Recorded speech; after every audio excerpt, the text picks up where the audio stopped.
waa idin salaamay asxaabteyda dhammaan ummadda Soomaaliyeed meel kastoo joogtaan. Maanta waxaan rabaa inaan ka hadalno arrimaha jacaylka. Waxaan maleynayaa inay isku fiican tihiin arrimahaas.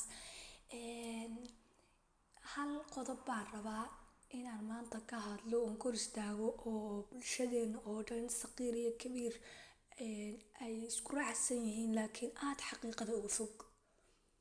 Arrintaas oo ah in la yiraahdo labadii qof ama lamaanaha ama xiriirka lahaa in la yiraahdo maxaad iska qabaneysaan oo kale. Tusaale ahaan in la dhaho kala fogaada. Tusaale ahaan in wiilkoo kale la dhaho maxaa guriga maalin kasta habeen iyo maalin ka dhex taagan tahay, yacni banaanka aad, dhalinyaradaada iska aad, yacni maxaa gabadha ka qabanaysaa oo kale. Ama hadday wada hadlaan oo kaleeto in la dhaho maxaa ka wada hadlaysiin habeen iyo maalin, maxaa maalin kasta naagtaan kala hadlaysaa.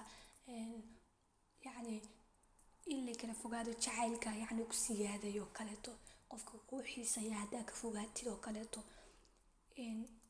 Waxyaabahaas mataqaanaa dadkii lagu dhaho, laakiin run ahaantii xaqiiqada taas way ka fog tahay, aad bayna uga fog tahay. 95% waa waxyaabaha xidhiidhadeena burburiya ama reeraha dhisanba burburiya in la kala fogaado. Haddaba kala fogaanshaha si khaldan ayaa u fahanteen. Waa run qofka haddaad ka badbadato wuu kaa xiisa dhacaya sax, laakiin goorma ayay tahay inaad waxaa samayso. Anaa hadda kuu sheegay dhageyso, waxaad samaynaysaa marnaba ha isku dayin qofku xiriirka la leedahay ama lamaanahaaga isagoo ku xiisaynaya inaad ka fogaatid. Waayo qofkaani markuu ku xiisaynayo wuxuu u baahan yahay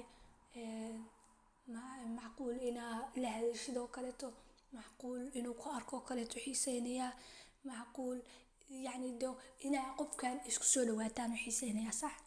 Laakiin markaa ka fogaatid qofka wuxuu dareemayaa xanuun buu dareemayaa because wixii uu xiisaynayay muu helin sax. Adiga iska soo qaad markaad qof xiisaynayso oo qofkii weysid maxaad dareemaysaa ood ogtahay ula kac in weliba qofkaas isagu kaaga durkay. So maxaad dareemayaa xanuunaad dareemaysaa. So qofkaas weligaa ayaa la isku dayin isagoo ku xiisaynaya inaad ka durugto. Haddaad doonayso inuu jacaylkaagu sii jiro, haddaad doonin aniga kama hadlayo. Markuu ku xiiseeyo oo ka durugtid oo xanuun dareemo qofkaas, mar labaad ku xiiseeyo oo xanuun uu dareemo, mar saddexaad qofkaas bes waaye qalbigiisa mar dambe wuu go'aan buu kaa gaarayaa because qof markasta in qalbigiisa uu xanuun dareemo diyaar u ah ma jiro. Ma ogtahay taas? Adoo mar walba inuu qalbigaaga xanuun dareemo diyaar miyaad u tahay? Waa may. Qof diyaar u ah qalbigiisu inuu maalin kasta xanuun dareemo ma jiro. Waayo markastaad xanuun dareentid waqti bay kugu qaadanaysaa inaad soo kabato. Waqti baa kaa lumaya, time baa kaa lumaya, energy badan baa kaa lumaya. Yacni waxyaabo badan oo qabsan lahayd bad dib uga dhacaysaa. So qof mashquulsan oo fikirsan baa tahay sax. So qof noloshiisu in dib u dhac u raba ma jiro. Qof waliba inuu hore u socdo raba, qof dib u dhac raba ma lahan. Marka qofkaas go'aan buu kaa gaarayaa markuu maalin kasta uu xanuunkaas kugu dareemo. Laakiin adigu waxaa aaminsan tahay yacni haddaad ka durugto qofkii xiisa badan buu ku sii qaadaya. Maya ma jirto taas. Qof diyaar qalbigiisu inuu maalin kasta xanuunsado diyaar u ah ma jiro. Waa inaad taa maskaxdiina ka saartaan.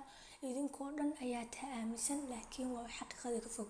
Qofka goorma ka fogaan kartaa yacni haddii aad leedahay yacni waa run haddaa ka badbadatid mayac baa noqonaysaa. Waxaa samaynaysaa qofkaas markuu ku xiisaynayo already waa inaad diyaar u tahay. Waa inuu dareemaa inuu markasta uu ku baahdo uu ku heli karo. Waa inuu dareemaa inaad daneynaysid, inaad ka fikiraysid jacaylkaaga, inaad daneynaysid inaad mataqaanaa sida uu isaguna kuu daneynayo aad u daneynaysid. Waa inaad dareensiisid markuu ku xiisaynayo. Xiisahaas markuu ka dhamaado markaas oo kaleeto nafis qofka sii si uu mar kale kugu xiiso.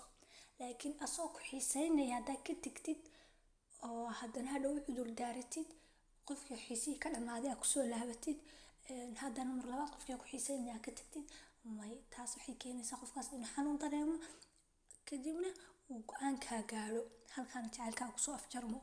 Marka qof kasta oo saas u dhaqmo anaa sirta kaa dabageynayo sidaas ogow. Qofka marka aad doonaysid inaadan maya noqonin marka xiisuhu dhammaado nafis sii, laakiin inta uu ku xiisaynayo waa inaad ka agdhowaatid waxaad doonaysid jacaylkaaga inuu sii jiro. So jacaylku wuxuu la mid yahay waa sida geed oo kale. Geed baan beerayaa waa ka tegayaa isaga dar Allah ha u baxo damba jirayso, waxaas wax jira maaha. Geedka waa inaad biyaysid mar walba, wuxuu kaaga baahan yahay inaad daryeesho, inaad biyaysid, inaad qallooca ka ilaalisid, sidaas oo kale weeye. Laakiin haddii aad geedka waa beeraya bes waa ka tegayaa dee ma baxayo geedkii.